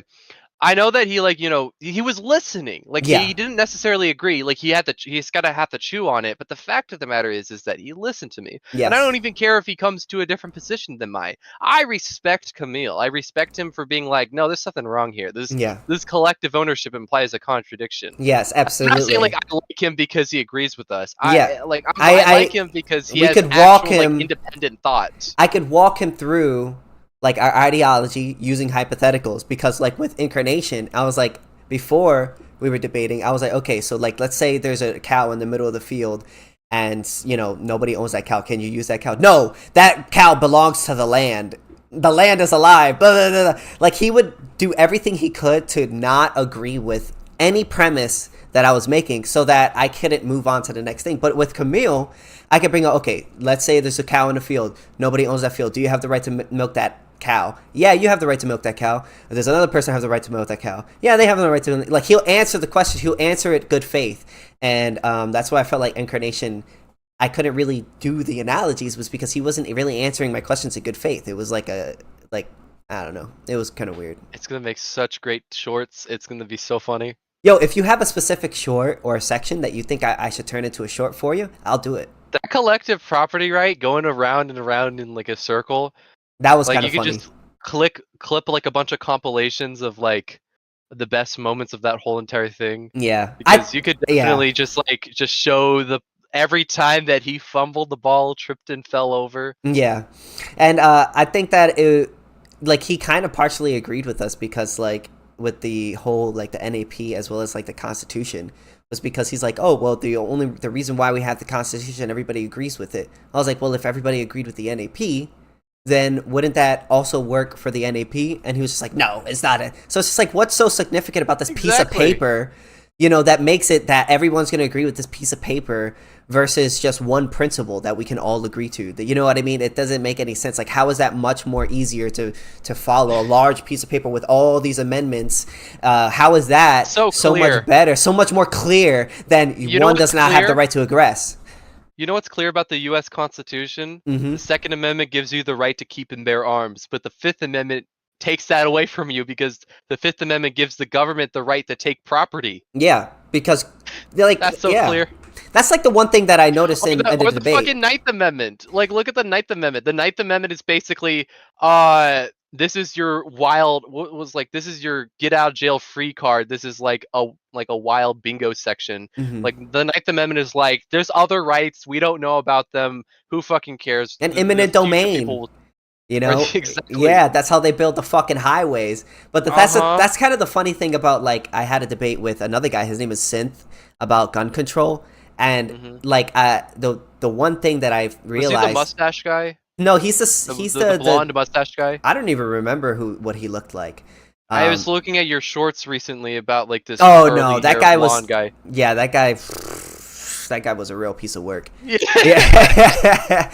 But anyways, yeah, the thing is that they distinguish gun rights from property rights. But at the end of the day, a gun is your property. So there's no separation from gun rights and property rights. A gun is your property, So that's sort of this like, so they asked me like, hey, if a person's mentally ill, should we be allowed to take their gun? Well, if they're able to reason, you should have just restrict partially their rights and then not their rights. In the end of the day, a property right is the only right that we have, and a gun right is a piece of your property. So therefore, you can't restrict it, Yup. And what was that one part with Incarnation? Mm-hmm. Yeah, that was his name. Mm-hmm. Was that one part where he basically said, I asked him, so if someone disagrees with the NAP, that makes it invalid? And he said yes. And then I said, so if I disagree with your legal system, does that make it invalid? And he's like, no, you have to have proof. Yeah. That doesn't make any sense, because it's just like, if everybody, in the end of the day, our system is based off of majority, like a large portion of the people agreeing with it, because if not, then nobody is going to follow the system. It's just going to be turning into chaos. So if we could do that, if we could convince people of non-aggression in the NAP, then it's just as feasible then to that and then as a constitution, because I would say it's more feasible because it's less complicated than a constitution and it's less contradictory than the constitution. And free markets. Yeah, Free markets, baby. Absolutely. I remember there was this one passage in The Virtue of Selfishness by Ayn Rand, and she's got a few chapters that are just flat out L's, but one of the passages was basically there's a certain group of people who call themselves anarchists who believes that like if you can have voluntary private governments, but what happens if government A and government B have a disagreement? You figure it out, dear reader. And I was like, oh man, Rand. Oh, that happens man. all the time, though. States go to war with each other all the time. So it's in the end of the day, it's better to have multiple governments, small governments, and then make it smaller and smaller and smaller and smaller till we have private property essentially for individual private and Capistan. So that further, wars are waged because the cost of war is spread out through the taxpayers. Absolutely. But in an anarchist society where you and your firm are a private firm and you're a private individual, you have to bear the cost of war. And this is historically backed up by the early parts. Have you seen the, what was it, MRH's video on the Wild West? Oh yes. I had a conversation with him about that too. He's awesome, man. That was a great historical example. The early Wild West was way less wild because private individuals where there was it was lawless. It was like lawless in the sense that it was stateless out there. And these people who were fucking racist against Indians anyways were like, but it's not worth it because I have to bear the cost of this conflict. But when the U.S. government came along, it was like the cost is spread out through all the taxpayers. Let's kill a bunch of Indians. Those generals don't have to worry about, oh, well, how much is it going to cost? How much is it going to do this? If they just have this available amount of money, they have this available amount of soldiers, and they just arbitrarily choose, okay, send this guy here, send this guy to war here, send this guy to war here. They don't have to worry about bearing the cost. Corporations, businesses, individual, private property owners, they have to bear the consequences of going to war. And when you have multiple large states, and they don't have to worry about the cost of going to war, the larger the state is, the more damage that each individual state can do, because it's controlling a more larger swath of people. Like, look at the World War I, II, and, and maybe even III in the future. All of these were started by large governments who went to war with each other, and they forced their citizens into that war. Because they don't have to worry about the cost. They just have to worry about winning. They have to worry about territorial expansion. That's where their money comes from. It comes from subordinating people. If you can subordinate more people, build an empire, that's where the money comes from for a state. Absolutely. They need war. War is the health of a state, and the health of war is the state itself, because the state relies on territorial expansion and subordination of masses of people. And you get more tax money, you get more expropriation when you have more subordinates and slaves under you. Yeah, and you're not even guaranteed to get protection from the state in which it is saying that it is protecting you. In fact, it has an incentive to allow things to become more aggressive and more crime-ridden so that you can rely more and more on their services because you have no choice but to go to them. Whereas a private company, you could choose, if a company isn't representing you and taking care of you in your area that you're paying them, you could just opt out and go and pay for one that'll actually do the job. And there's examples of this in real life where people like HOAs and people who live in certain areas got tired of the fact that police were not showing up, and they hired private security officers in order to patrol the areas to make everything more safe for themselves, despite the fact that they are forced to pay into a police system. We already have private security. I think I don't have any source, but I think there's actually more private security individuals than cops in the United States. We already have private security. We already have private arbitration. Private arbitration, I don't know like what the quality of it is in general, but we know that private arbitration exists. These two things exist already here, you know? Well, like everything that the state could do has already been done by the free market better, or right now is being done better by the free market? Yeah, regulations. Even our firefighters, they say that like 50% or a large portion of our firefighters are privatized, and there's, like you said earlier, there's more security officers than there are actual police officers. All of these things in which we expect the government to be providing can easily be offshooted to the private market and be cheaper and more effective. And we don't have to worry about what they call the economic calculation problem when you have what they call a automatic customer. You have a automatic customer that is going to be forced to pay into your system. So when you have an automatic customer, you don't have to worry about providing the service in the best way, because those people are going to pay in regardless of whether they want to or they don't. And it's different with a private company. They don't have automatic customers that they can force to pay into the system. And, they don't have somebody at the top arbitrarily choosing what should go where based on what they think is the best. Not what they have to do is they have to look at the bottom line and the profit margin. And if they're not providing the service in which the person is paying them wants, well, then they're shit out of luck. Whereas the government, you got to do what they say. People like Kamil, you need to bring Kamil back, because people like Kamil will listen to us, and they have a chance to actually agree with us. Yeah. Because they are willing to go all the way back to metaphysics to discover the real root of the issue here. Yeah. People like what was his name again? Initiator and Incarnation. Incarnation. People like Incarnation, he wants to avoid epistemology and metaphysics at all costs, as evident by that collective ownership debate. Mm-hmm. Those kind of people, they don't want to get to the root of the issue, because the root of the issue is their issue that they hold, which leads to them holding statism. They won't hear, people like Incarnation won't hear our like superior economic arguments, because they'll plug their ears, because they think that morality and rights come from the government, because they hold the primacy of consciousness.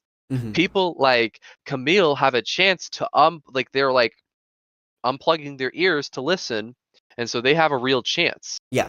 So you need to invite Kamil back. Absolutely. I mean, we still have that 2v2 group chat, so maybe we could just be like, hey, maybe we should set up another debate, maybe another 2v2 debate, because I felt like it was very good faith, even though Incarnation, he was a little bit mad much. He's not nearly as bad as I've seen others. Like Lego. Oh yeah, man. Oh my goodness. I mean, There's listen, I like Lego. there. I think he's a good guy. Me personally, I like him as a friend. But yeah, there was some times where he would just cut me off, and I just wanted to be like, just shut up, let me speak, man. At least with Incarnation, I could speak to him and be like, listen, just let me speak, let me say this one thing, and he'll allow me to at least finish, even though we kind of did cut each other off. So it's true. I did. Lego does not want you to finish what you're saying. He will mute you, because he knows what you're about to say is correct, so he will mute cuck you. Mm-hmm. Yeah. But yeah, that's all I pretty much got to say, man. Anything else you want to say to my audience before you head out? Fuck the Hoppians. The Hoppians are Kantians. Kantianism is evil. Rand was wrong. Objectivism implies anarchism. Watch my recent video on objectivism needs anarchism, where I go over that and join the Zuluians. The Zuluians will rise up. Yes. We will take over the libertarian movement. We're coming after your Snake babies. Tube. Snake Tube? Yes, Snake Tube will rise to the top. We are going to become the next bread tube, but better and not. We're gonna make libertarianism libertarian again. It's gonna be awesome. Yes. All right. Have a good night, man. I'm gonna go make that rant into a video at some point. Hell yes. See ya. All right, guys. Like I said, I gotta say, I could confidently say we won that debate. That was a really great debate. And it was a great discussion between me and the Schizoid, man. As always, he's a fucking awesome ass dude, very knowledgeable about all the things that he believes in. I when he was going into the metaphysics thing, I knew to shut my mouth, because there was no better person to have there with me to sort of explain his ideology and the deep than he is. I feel like I'm more of like a debate guy, and he's more definitely was the knowledge guy to sort of back up a lot of the things that I was saying. So I'm very glad that he was with me there. He's a really cool guy. But yeah, that's all I got to say. I hope you guys have a good night, and I'll see you guys